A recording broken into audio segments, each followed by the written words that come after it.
Hi, I'm Tiffany, and I'm here with... Steve Baldridge. And where are you from, Steve? I'm from Salt Lake City, and I belong to Team Mountain West. That's amazing. So we're here today at the track and field event, and what did you do today at the...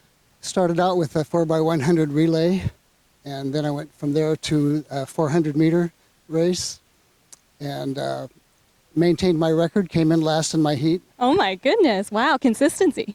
There you go. And then I just finished the long jump. Oh, amazing. Of those three events, which one was your favorite?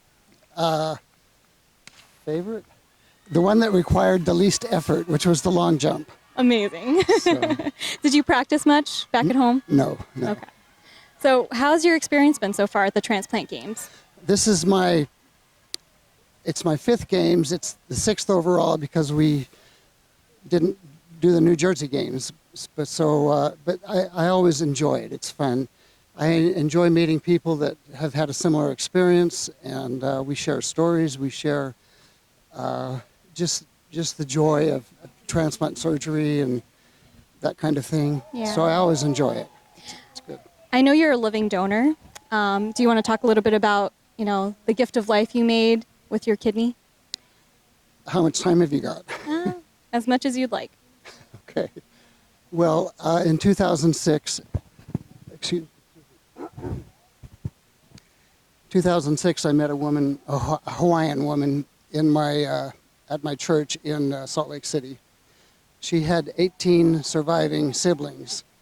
She'd been on dialysis with diabetes for about a year, and she'd already lost the liver, and she needed another kidney. She went back to Hawaii and also visited siblings on the West Coast and asked them for a kidney, and either they couldn't or they wouldn't give her one.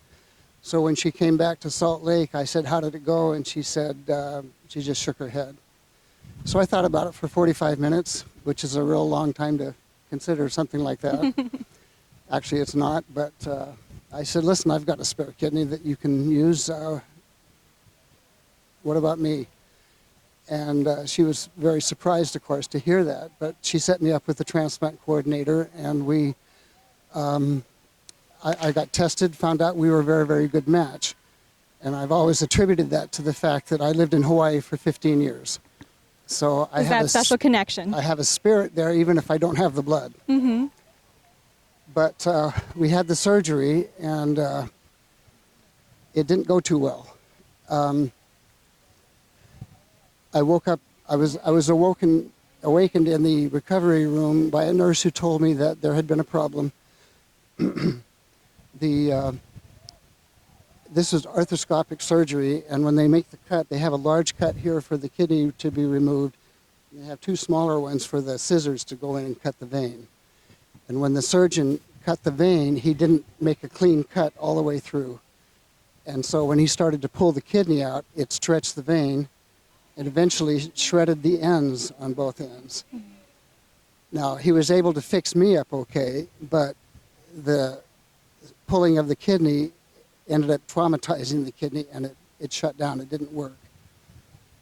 The recipient, and her name is Pixie, by the way, Pixie Wallace, and she, nickname, of course, but she went into surgery the next day, and then I know she had at least one more after that to fix various problems, but the kidney was not working, and so she went back on dialysis. And she remained that way for 2 months. And as I mentioned before, it was the longest 2 months of my life, just waiting to see what would happen. And after 2 months, they said, "Well, you know what, we're going to kickstart this kidney." And so they withheld the dialysis. And what do you know, that worked. The kidney started to function, and she continued to live her life, and she was now free of dialysis. That's amazing. And she was a travel agent. And so she started to travel around to different parts of the world with her tour groups. And so I wouldn't see her sometime for months at a time. And on one occasion she called and I said, "Where are you?" And she says, "I'm on a cruise ship. We're going to dock at the Cook Islands tomorrow." And on another time she called and I said, "Where are you?" And she says, I'm at the Falkland Islands in the South Atlantic. And then a third time she called and I said, "Where are you?" And she says, "I'm on a train traveling through Italy." and some bugger just stole my passport, and if I catch that bugger, I'm going to kill him. And I don't think she did catch him, but anyway, so she had a good life for the next about 4.5 years. All in part to you. And then the diabetes just came back with a vengeance. It shut down the kidney and she went into the hospital, and I would speak to her husband and say, what's going on? And he'd say, well, they fixed one problem, but another one's risen. And then a day or two later, well, they fixed that problem, but now she's got another one. And it just continued like this.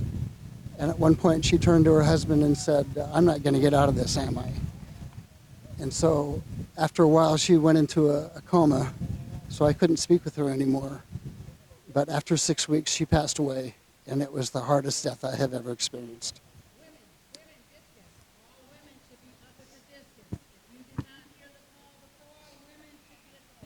But